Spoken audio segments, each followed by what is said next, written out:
ध्यान रखिए, इस पूरी सृष्टि में खिलते हुए फूल भले ही कांटों के बीच पलते हों, इसलिए फूल का एक नाम है प्रसून, जो सोया है कांटों की सेज पर, लेकिन फिर भी मुस्कुराता है।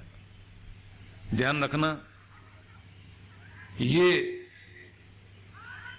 दुनिया में सबसे बड़ी चीज होती है कि आपकी मुस्कान बनी रहे। कहते हैं कि प्रसन्न चित्त बनने से और प्रसन्न चित्त बने रहने से जिंदगी के बहुत सारे प्रश्न, प्रसन्न चित्त रहने से जिंदगी के बहुत सारे प्रश्न अपने आप समाप्त हो जाते हैं, यदि आप खुश रहें, खुश रखें और खुशियां बांटते रहें। भले ही तुम्हारे हाथ में गुलदस्ता ना हो, फूल ना भी हो, अपने मुस्कान के पुष्प लोगों को देते रहिए। ये स्वागत का सबसे बढ़िया तरीका हो सकता है। चेहरे पर मुस्कान लेकर जब आप किसी का अभिनंदन करते हैं, निश्चित रूप से वो 1000 गुलदस्तों से बढ़कर है।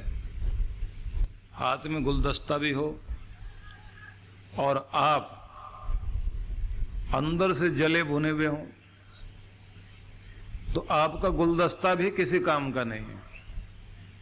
लोग आपके उपहार नहीं, आपके प्यार को महत्व देते हैं।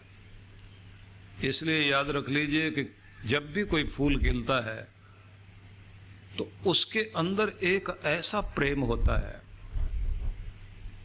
अद्भुत प्रेम, कि जिसे देखते ही आपके चेहरे पर भी मुस्कान आ जाती है। इसलिए पूरे संसार भर में पुष्पों को इतना महत्व दिया गया, सजने सजाने से लेकर एक दूसरों के लिए खुशियां भेंट करने तक, और भगवान का अभिवादन और अभिनंदन करने के लिए, पूजा पाठ करने के लिए जिस चीज का प्रयोग हम लोग करते हैं वो केवल मात्र पुष्प ही होते हैं।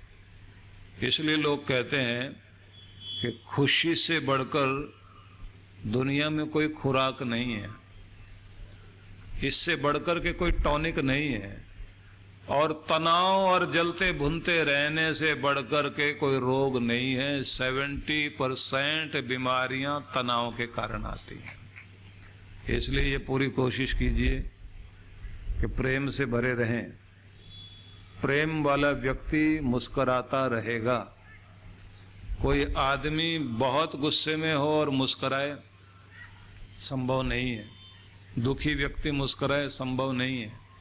अगर आपकी जिंदगी में प्रसन्नता बनी रहती है तो प्रसन्नता को देखकर प्रसन्नता अपने आप जागती है। और प्रसन्नता अकेली नहीं रहती, प्रसन्नता खिलती है और खिलखिलाती है, दूसरों को साथ जोड़ लेती है। इसलिए रोता है आदमी अकेला, हंसते हैं सब साथ। बैर को जितना हो सके कम करें। बैर के विषय में यह कहा जाता है, चाणक्य ने कहा था, ये ऐसी चादर है,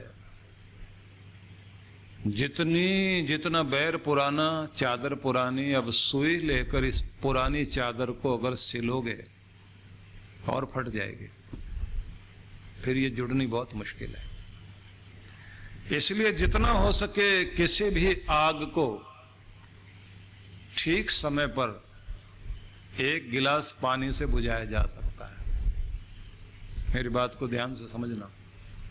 किसी भी आग को ठीक समय पर एक पानी के गिलास से बुझाया जा सकता है, और अगर देर हो गई तो बड़े बड़े टैंकर लाकर भी नहीं बुझाया जा सकता।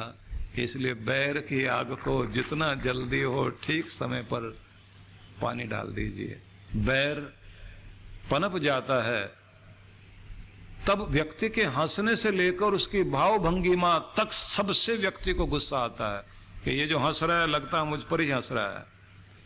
इसलिए कहते हैं दुष्टता से हंसना, चिढ़ाकर हंसना, चोट पहुंचाते हुए हंसना, किसी का दिल दुखा करके हंसना, किसी की लाचारी पर हंसना, किसी की गरीबी पर हंसना, ये बहुत बड़ा गुनाह है।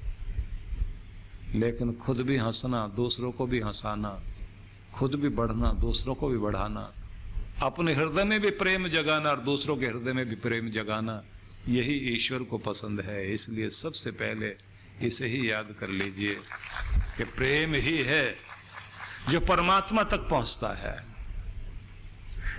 आपकी समस्त पूजा पाठ के मध्य एक ही तो चीज होती है, आपका सारा कर्मकांड, क्रियाकलाप, आपके पुष्प, आपका अक्षत, आपकी रोली, आपका कुमकुम, जो भी आप भगवान को अर्पित कर रहे हैं, उसके पीछे प्रेम की भावना जब होती है तो भक्ति में प्रेम ही है जो पंख लगा करके ईश्वर तक पहुंचता है। और अगर आपकी भक्ति में प्रेम, श्रद्धा, भक्ति नहीं है तो फिर एक कर्म कांड तो पूरा हो जाएगा, लेकिन ईश्वर तक आपकी भक्ति नहीं पहुंचेगी। इसलिए परमेश्वर तक अगर कुछ पहुंचता है तो केवल आपका प्रेम पहुंचता है। बस इसे ही ध्यान देना। नारद जी से जब पूछा गया कि आप केंद्र से परिधि तक लगातार यात्रा करते हो, भगवान के दर से संसार तक और संसार से फिर भगवान तक भ्रमण करते रहते हैं नारद जी, तो उनसे पूछा गया कि भक्ति के विषय में आप ही सबसे अधिक बता सकते हैं। तो नारद ने कुछ सूत्र दिए भक्ति के, क्योंकि सूत्रों की अपने देश में एक परंपरा है। फार्मूला सूत्र कहलाता है। इसलिए कणाद हो, कपिल हो, जैमिनी हो, गौतम हो, इन सब ऋषियों ने सूत्रों की भाषा में बहुत कुछ दिया। और वो जो सूत्रों की भाषा में दिया गया उसको अपने देश में दर्शन शास्त्र कहा गया। वो हमारे देश की फिलॉसफी है।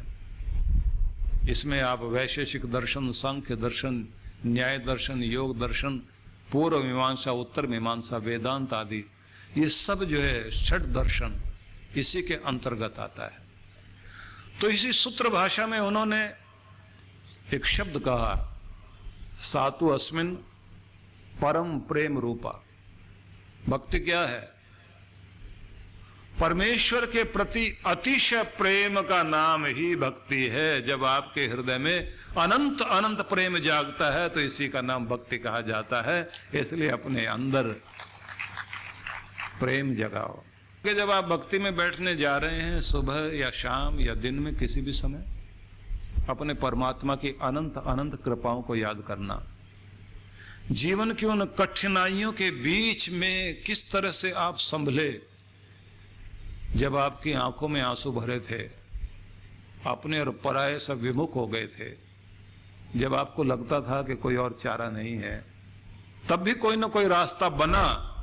आपकी अक्ल काम नहीं कर रही थी, बुद्धि काम नहीं कर रही थी, मन काम नहीं कर रहा था, लेकिन आप कहते थे कि कोई सुने न सुने, मेरा ऊपर वाला जरूर सुनता है, कोई और देखे ना देखे, मेरा भगवान जरूर देखता है, कोई और मेरी सहायता करे न करे, ऊपर वाला तो सहायता जरूर करेगा। जब आप ये कह रहे थे, किसी भी बहाने से उसने आपकी सहायता की, आपका काम बना। उसने आपके हाथ में पैसे देते हुए उसका हाथ नहीं दिखाई दिया, लेकिन आपके काम बनते हुए जरूर दिखाई दिए हैं। उस कृपा को याद करना, गदगद होना और कहना कि तुम्हें मेरी आंखें देख नहीं सकती, मेरे हाथ छू नहीं सकते, तुम यही हो मेरे आसपास, मेरे अंदर, मेरे बाहर। तुम पिता हो, माता हो, बंधु हो, सखा हो, सारे रिश्ते तुम ही से हैं मेरे प्यारे, मेरे परमात्मा। तेरे नाम जपने का समय हुआ है, तेरे दर पर आकर बैठना चाहता हूँ, तेरी कृपाओं के लिए धन्यवाद करना चाहता हूँ। मुझे जीना नहीं आया, मुझे अक्ल दे, मैं कैसे जीऊँ। मुझे रिश्ते संभालने नहीं आए, तू ही कुछ बता कैसे संभालूं। तू ही सुझाव दे, कर्तव्यों को कैसे पूरा करूं। सर्वज्ञ है तू, सब कुछ जानता है। मैं तो अल्पज्ञ, अल्प ज्ञानी, थोड़ा जानता हूं, थोड़ा नहीं जानता। तो मेरी बुद्धि को अपने मार्ग पर लेकर चल।